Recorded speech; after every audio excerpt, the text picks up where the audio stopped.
Oh, I'm sorry. I had no idea that the connection was interrupted. I know it got a little skippy at the end, so um, let me just dive right back into In the Penal Colony by Franz Kafka, or Franz Kafka, or Franz Kamka. All right. I put the question to you. Okay, so at this point, the officer is still trying to explain to the explorer why he should be okay with his very cruel execution method. And in his explanation, he's like, right when the commandant turns to you for a reaction, here's what you should do in front of everyone. Now make sure you do it just right so that I continue doing my terrible sadistic job as the officer in this small penal colony. In order to maintain my status, please, obviously you support what I'm doing, so just say so in front of everyone. So he says, and now you advance to the front of the box. Lay your hands where everyone can see them, or the ladies will catch them and press your fingers. And then at last you can speak out.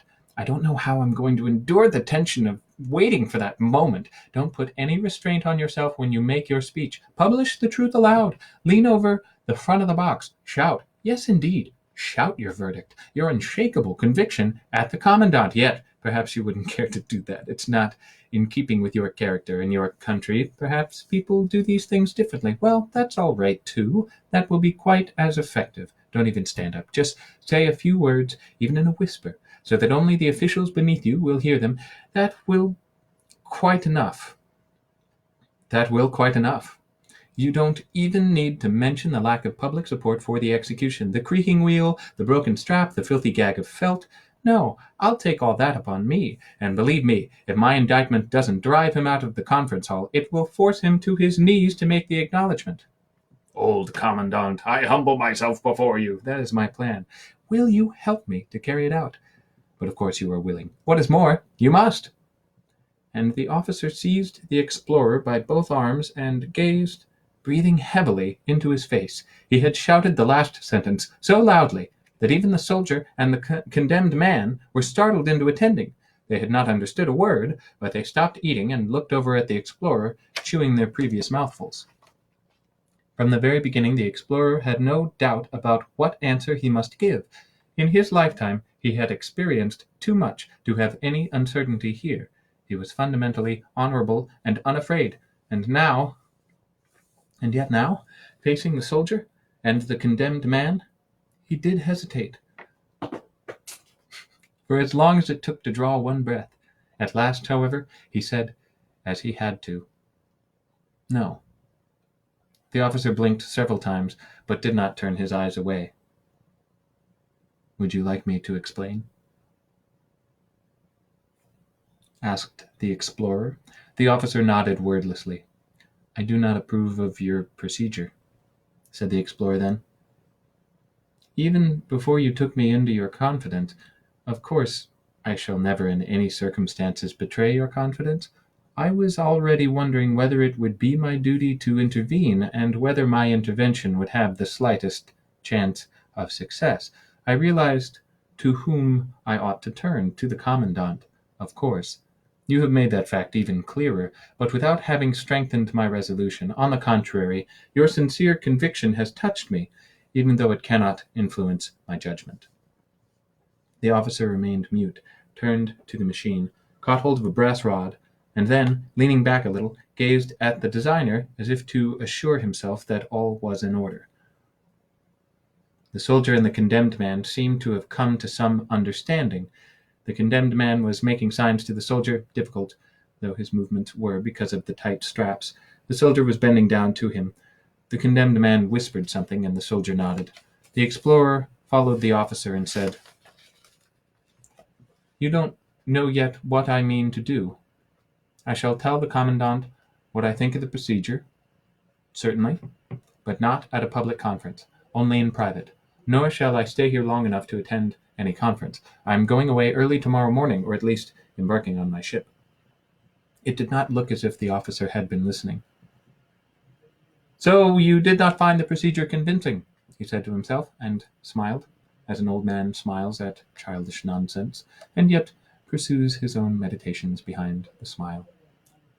Then the time has come, he said at last. and suddenly looked at the explorer with bright eyes that held some challenge, some appeal for cooperation. "The time for what?" asked the explorer uneasily, but got no answer. "You are free," said the officer to the condemned man in the native tongue. The man did not believe it at first. "Yes, you are set free," said the officer. For the first time, the condemned man's face woke to real animation. Was it true? Was it only a caprice of the officer's that might change again? Had the foreign explorer begged him off? What was it? One could read these questions on his face, but not for long. Whatever it might be, he wanted to be really free if he might, and he began to struggle so far as the harrow permitted him. "You'll burst my straps," cried the officer. "Lie still. We'll soon loosen them." And signing the soldier to help him, he set about doing so. The condemned man laughed wordlessly to himself. Now he turned his face left towards the officer, now right towards the soldier, nor did he forget the explorer. "Draw him out," ordered the officer. Because of the harrow, this had to be done with some care. The condemned man had already torn himself a little in the back through his impatience. From now on, however, the officer paid hardly any attention to him. He went up to the explorer, pulled out the small leather wallet again, turned over the papers in it, found the one he wanted, and showed it to the explorer. "Read it," he said. "I can't," said the explorer. "I told you before that I can't make out these scripts." "Try taking a close look at it," said the officer, and came quite near to the explorer so that they might read it together. But when even that proved useless, he outlined the script with his little finger, holding it high above the paper as if the surface dared not be sullied by touch. In order to help the explorer follow the script in that way, the explorer did make an effort, meaning to please the officer in this respect at least, but he was quite unable to follow. Now the officer began to spell it, letter by letter, and then read out the words. "Be just is what is written here," he said. "Surely you can read it now." The explorer bent so close to the paper that the officer feared he might touch it, and drew it further away. The explorer made no remark, yet it was clear that he still could not decipher it. "Be just is what is written there," said the officer once more. "Maybe," said the explorer. "I am prepared to believe you." "Well then," said the officer, at least partly satisfied, and climbed up the ladder with the paper. Very carefully he laid it inside the designer, and seemed to be changing the disposition of all the cogwheels. It was a troublesome piece of work, and must have involved wheels that were extremely small, for sometimes the officer's head vanished altogether from sight inside the designer, so precisely did he have to regulate the machinery. The explorer, down below, watched the labor uninterruptedly. His neck grew stiff, and his eyes smarted from the glare of sunshine over the sky. The soldier and the condemned man were now busy together. The man's shirt and trousers, which were already lying in the pit, were fished out by the point of the soldier's bayonet. The shirt was abominably dirty, and its owner washed it in the bucket of water. When he put on the shirt and the trousers, both he and the soldier could not help guffawing, for the garments were, of course, slit up behind. Perhaps the condemned man felt it incumbent on him to amuse the soldier. He turned round and round in his slashed garments before the soldier, who squatted on the ground beating his knees with mirth. All the same, they presently controlled their mirth out of respect for the gentleman. When the officer had at length finished his task aloft, he surveyed the machinery in all its details once more, with a smile, but this time shut the lid of the designer, which had stayed open till now, climbed down, looked into the pit, and then at the condemned man, noting with satisfaction that the clothing had been taken out, then went over to wash his hands in the water bucket, perceived too late that it was disgustingly dirty, was unhappy because he could not wash his hands, in the end thrust them into the sand. This alternative did not please him, but he had to put up with it, then stood upright and began to unbutton his uniform jacket. As he did this, 2 ladies' handkerchiefs he had tucked under his collar fell into his hands. "Here are your handkerchiefs," he said, and threw them to the condemned man. And to the explorer he said in explanation, a gift from the ladies. In spite of the obvious haste with which he was discarding first his uniform jacket and then all his clothing, he handled each garment with loving care. He even ran his fingers caressingly over the silver lace on the jacket and shook a tassel into place. This loving care was certainly out of keeping with the fact that as soon as he had a garment off, he flung it at once with a kind of unwilling jerk into the pit. The last thing left to him was his short sword with the sword belt. He drew it out of the scabbard, broke it, then gathered all together, the bits of the sword, the scabbard and the belt, flung them so violently down that they clattered into the pit. Now he stood naked there. The explorer bit his lips and said nothing. He knew very well what was going to happen, but he had no right to obstruct the officer in anything. If the judicial procedure which the officer cherished were really so near its end, possibly as a result of his own intervention, as to which he felt himself pledged, then the officer was doing the right thing. In his place, the explorer would not have acted otherwise. The soldier and the condemned man did not understand at first what was happening. At first they were not even looking on. The condemned man was gleeful at having got the handkerchiefs back, but he was not allowed to enjoy them for long, since the soldier snatched them with a sudden, unexpected grab. Now the condemned man in turn was trying to twitch them from under the belt where the soldier had tucked them, but the soldier was on his guard, so they were wrestling half in jest. Only when the officer stood quite naked was their attention caught. The condemned man especially seemed struck with the notion that some great change was impending. What had happened to him was now going to happen to the officer, perhaps even to the very end. Apparently the foreign explorer had given the order for it. So this was revenge. Although he himself had not suffered to the end, he was to be revenged to the end. A broad, silent grin now appeared on his face and stayed there all the rest of the time. The officer, however, had turned to the machine. It had been clear enough previously that he understood the machine well, but now it was almost staggering to see how he managed it and how it obeyed him. His hand had only to approach the harrow for it to rise and sink several times till it was adjusted to the right position for receiving him. He touched only the edge of the bed, and already it was vibrating. The felt gag came to meet his mouth. One could see that the officer was really reluctant to take it, but he shrank from it only a moment. Soon he submitted and received it. Everything was ready, only the straps hung down at the sides. Yet they were obviously unnecessary. The officer did not need to be fastened down. Then the condemned man noticed the loose straps. In his opinion, the execution was incomplete unless the straps were buckled. He gestured eagerly to the soldier, and they ran together to strap the officer down. The latter had already stretched out one foot to push the lever that started the designer. He saw the two men coming, so he drew his foot back and let himself be buckled in. But now he could not reach the lever. Neither the soldier nor the condemned man would be able to find it, and the explorer was determined not to lift a finger. It was not necessary. As soon as the straps were fastened, the machine began to work. The bed vibrated, the needles flickered above the skin, the harrow rose and fell. The explorer had been staring at it quite a while before he remembered that a wheel in the designer should have been creaking. But everything was quiet. Not even the slightest hum could be heard. Because it was working so silently, the machine simply escaped one's attention. The explorer observed the soldier and the condemned man. The latter was the more animated of the two. Everything in the machine interested him. Now he was bending down, and now stretching up on tiptoe. His forefinger was extended all the time, pointing out the details to the soldier. This annoyed the explorer. He was resolved to stay till the end, but he could not bear the sight of these two. "Go back home," he said. The soldier would have been willing enough, but the condemned man took the order as a punishment.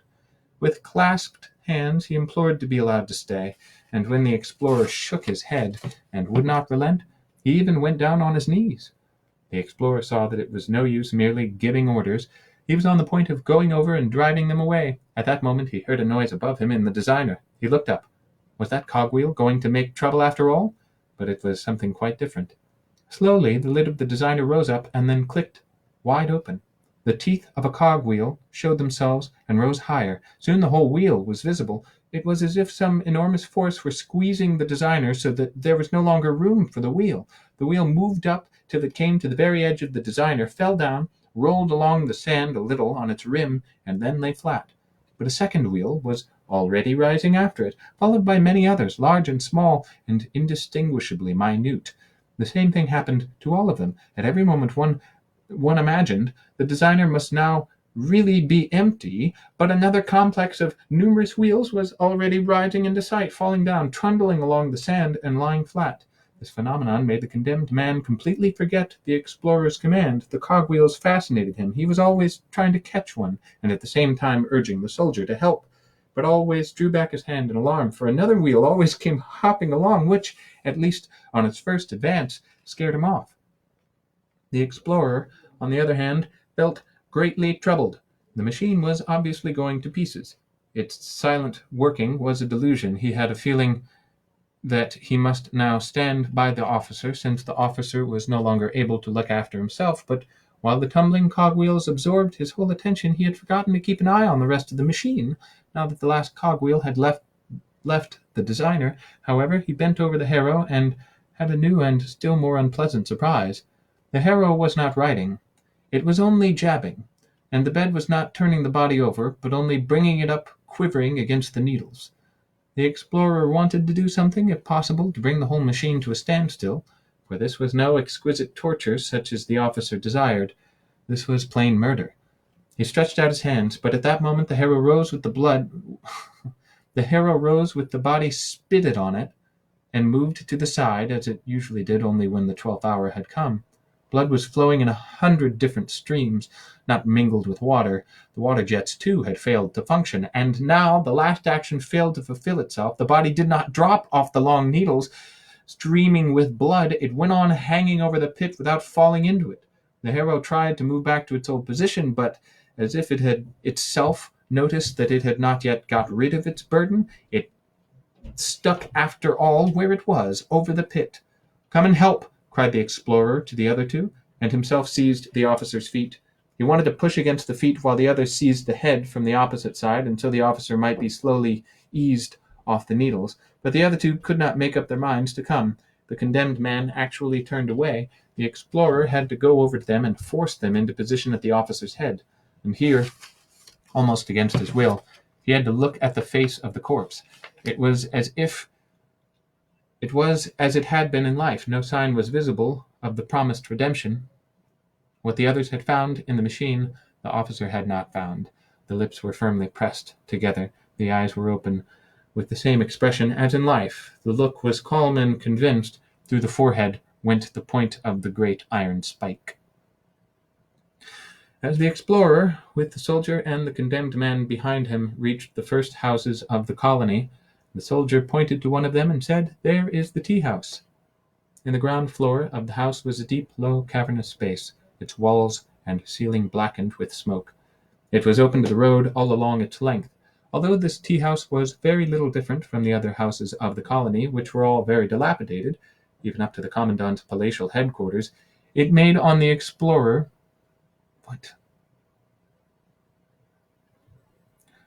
Although this tea-house was very little different from the other houses of the colony, which were all very dilapidated, even up to the commandant's palatial headquarters, it made on the explorer the impression of a historic tradition of some kind, and he felt the power of past days. He went near to it, followed by his companions, right up between the empty tables which stood in the street before it, and breathed the cool, heavy air that came from the interior. "The old man's buried here," said the soldier.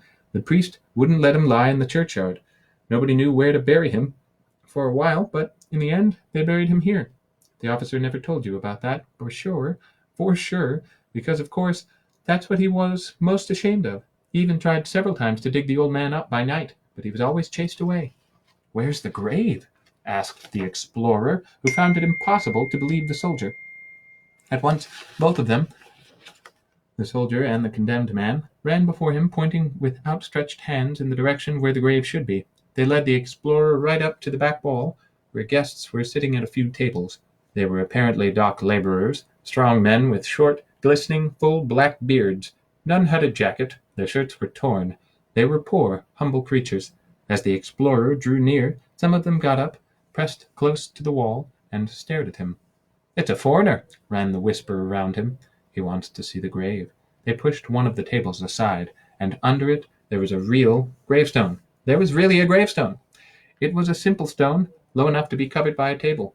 There was an inscription on it, very small letters. The explorer had to kneel down to read it.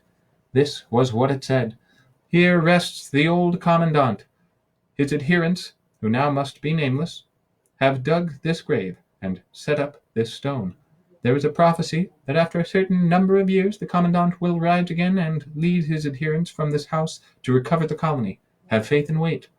When the explorer had read this, and risen to his feet, he saw all the bystanders around him smiling, as if they too had read the inscription, and had found it ridiculous, and were expecting him to agree with them. The explorer ignored this, distributed a few coins among them, waiting till the table was pushed over the grave again, quitted the tea-house, and made for the harbor. The soldier and the condemned man had found some acquaintances in the tea-house, who detained them. But they must have soon shaken them off, for the explorer was only halfway down the long flight of steps leading to the boats when they came rushing after him. Probably they wanted to force him at the last minute to take them with him. While he was bargaining below with a ferryman to row him to the steamer, the two of them came headlong down the steps in silence, for they did not dare to shout. But by the time they reached the foot of the steps, the explorer was already in the boat, and the ferryman was just casting off from the shore. They could have jumped into the boat, but the explorer lifted a heavy knotted rope from the floorboards, threatened them with it, and so kept them from attempting the leap. All right. So the condemned man and the soldier stay in the penal colony, where the officer has been gruesomely murdered by his own hand when he wanted a soft and delightful suicide. How very bleak it is. How bleak it is to be read by you. This has been selected short stories of Franz Kafka. Do I want to go to 156 right now?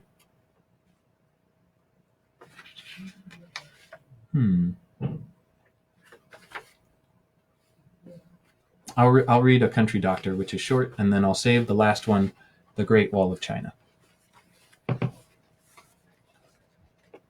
I was in great perplexity. I had to start on an urgent journey.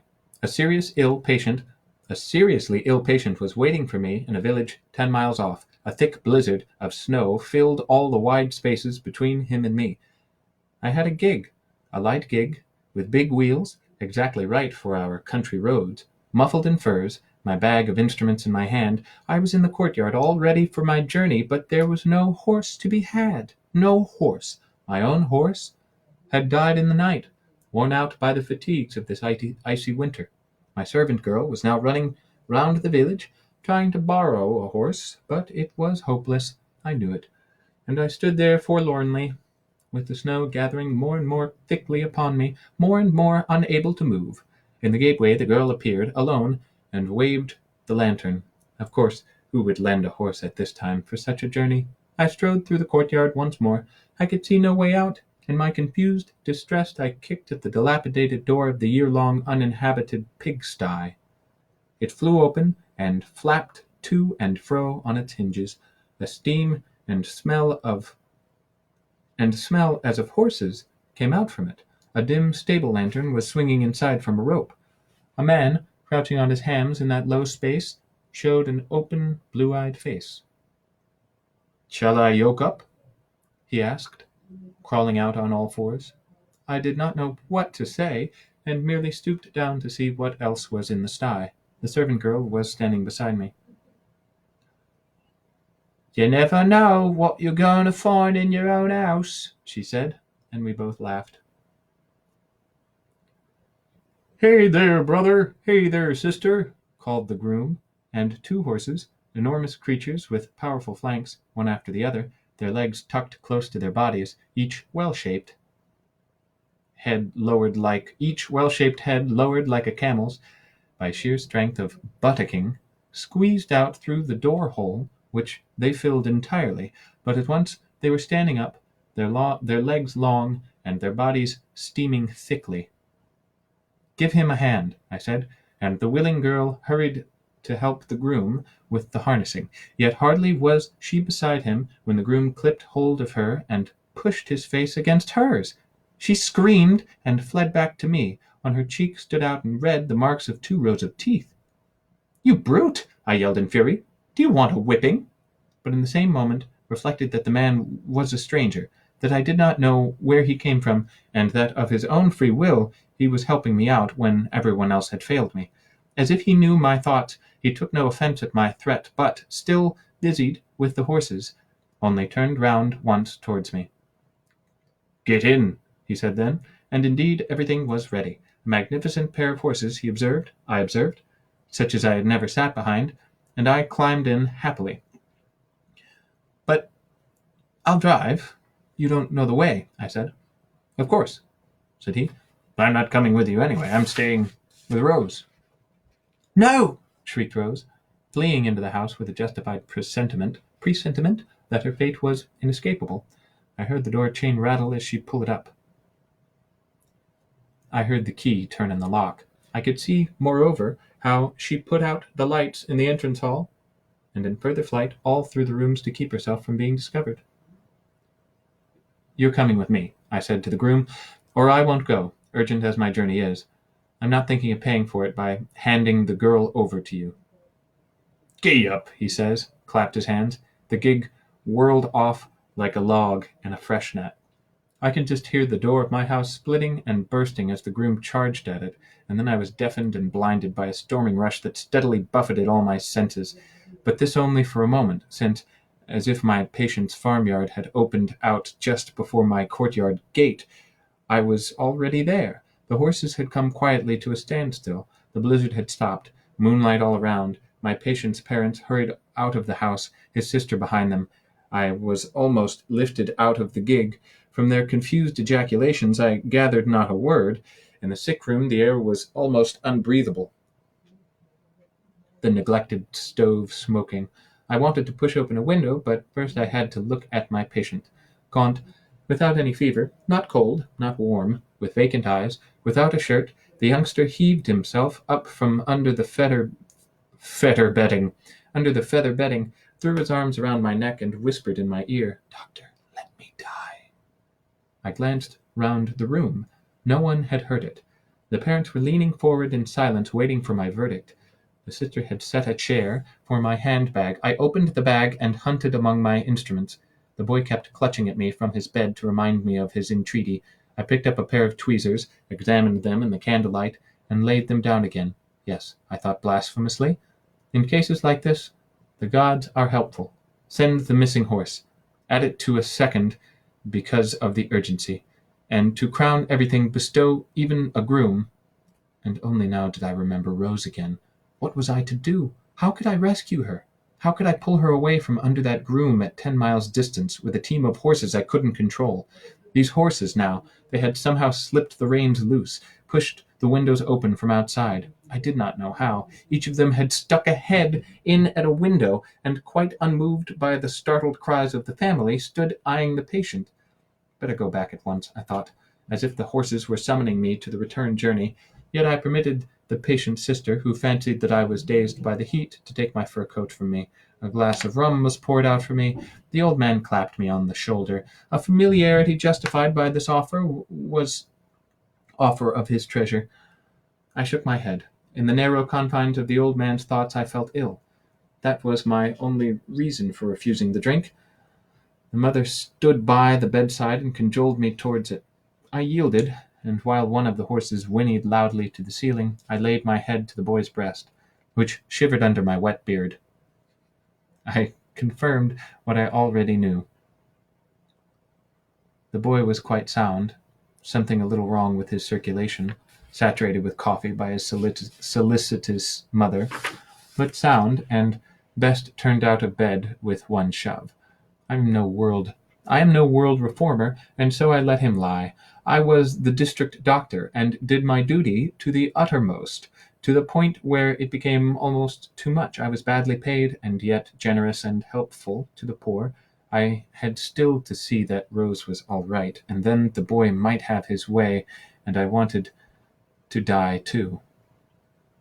And then the boy might have his way, and I wanted to die too. What was I doing there in that endless winter? My horse was dead, and not a single person in the village would lend me another. I had to get my team out of the pigsty. If they hadn't chanced to be my horses, I should have had to travel with swine. That was how it was, and I nodded to the family. They knew nothing about it, and had they known, would not have believed it. To write prescriptions is easy, but to come to an understanding with people is hard. Well, this should be the end of my visit. I had once more been called out needlessly. I was used to that.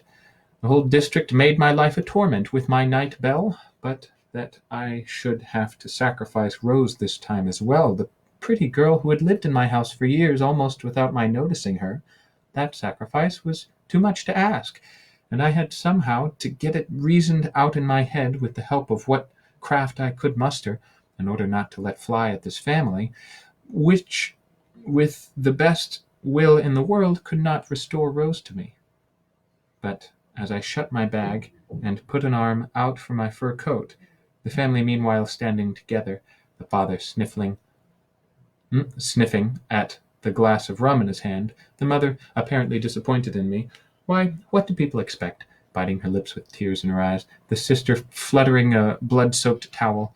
I was somehow ready to admit, conditionally, that the boy might be ill after all. I went towards him. He welcomed me smiling, as if I were bringing him the most nourishing invalid broth. Now both horses were whinnying together. The noise, I suppose, was ordained by heaven to assist my examination of the patient.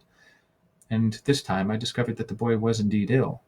In his right side, near the hip, was an open wound as big as the palm of my hand, rose red in many variations of shade, dark in the hollows, lighter at the edges, softly granulated, with irregular clots of blood, open as a surface mine to the daylight. That was how it looked from a distance, but on closer inspection there was another complication. I could not help a low whistle of surprise. Worms, as thick and as long as my little finger, themselves rose-red and blood-spotted as well, were wriggling from their fastness in the interior of the wound towards the light, with small white heads and many little legs. Poor boy. You were past helping. I had discovered your great wound. This blossom in your side was destroying you. The family was pleased. They saw me busying myself. The sister told the mother the father told several guests who were coming in, through the moonlight at the open door, walking on tiptoe, keeping their balance with outstretched arms. "Will you save me?" whispered the boy with a sob. "Will you save me?" whispered the boy with a sob, quite blinded by the life within his wound. That is what people are like in my district, always expecting the impossible from the doctor. They have lost their ancient beliefs. The parson sits at home and unravels his vestments, one after another, but the doctor is supposed to be omnipotent with his merciful surgeon's hand. Well, as it pleases them, I have not thrust my services on them. If they misuse me for my sacred ends, if they misuse me for sacred ends, I let that happen to me too. What better do I want, old country doctor that I am, bereft of my servant girl? And so they came, the family and the village elders, and stripped my clothes off me. A school choir with the teacher at the head of it stood before the house and sang these words to an utterly simple tune. "Strip his clothes off, then he'll heal us. If he doesn't, kill him dead. Only a doctor, only a doctor, only a doctor, only a doctor." Then my clothes were off, and I looked at the people quietly, my fingers in my beard and my head cocked to one side. I was altogether composed and equal to the situation, and remained so, although it was no help to me, since they now took me by the head and feet and carried me to the bed. They laid me down in it next to the wall, on the side of the wound. Then they all left the room. The door was shut. The singing stopped. Clouds covered the moon. The bedding was warm around me. The hordes' heads and the open windows wavered like shadows. "Do you know?" said a voice in my ear. "Do you know?" said a voice in my ear. "I have very little confidence in you. Why, you were only blown in here. You didn't come on your own feet. Instead of helping me, you're cramping me on my deathbed. What I'd like best is to scratch your eyes out." "Right," I said. "It is a shame. And yet I am a doctor. What am I to do? Believe me, it is not too easy for me either." Am I supposed to be content with this apology? Oh, I must be. I can't help it. I always have to put up with things. A fine wound is all I brought into the world. That was my sole endowment. "My young friend," said I, "your mistake is, you have not a wide enough view. I have been in all the sick rooms, far and wide, and I tell you, your wound is not so bad. Done in a tight corner with 2 strokes of an axe." done in a tight corner with 2 strokes of the axe. Many a one proffers his side, and can hardly hear the axe in the forest, far less that it is coming nearer to him. Is that really so? Or are you deluding me in my fever? It is really so. Take the word of honor of an official doctor. And he took it, and lay still. But now it was time for me to think of escaping. The horses were still standing faithfully in their places. My clothes, my fur coat, my bag were quickly collected. I didn't want to waste time dressing. If the horses raced home as they had come, I should only be springing, as it were, out of this bed into my own. Obediently a horse backed away from the window. I threw my bundle into the gig. The fur coat missed its mark and was caught on a hook, only by the sleeve. Good enough. I swung myself onto the horse. With the reins loosely trailing, one horse barely fastened to the other, the gig swaying behind, my fur coat last of all in the snow. "Gee up," I said. But there was no galloping. Slowly, like old men, we crawled through the snowy wastes. A long time echoed behind us the new but faulty song of the children. "Oh, be joyful, all you patients, the doctor's laid in bed beside you. Oh, be patient, all you patients. Oh, be joyful, all you patients. Never shall I reach home at this rate. My flourishing practice is done for. My successor is robbing me, but in vain, for he cannot take my place. In my house the disgusting groom is raging. Rose is his victim. I do not want to think about it any more. Naked, exposed to the frost of this most unhappy of ages, with an earthly vehicle, unearthly horses, old man that I am, I wander astray. My fur coat is hanging from the back of the gig, but I cannot reach it, and none of my limber pack of patients lifts a finger. Betrayed, betrayed! A false alarm on the night bell once answered. It cannot be made good, not ever. A country doctor. All right, that'll be all for tonight. Probably Great Wall of China tomorrow, and that'll be the whole book.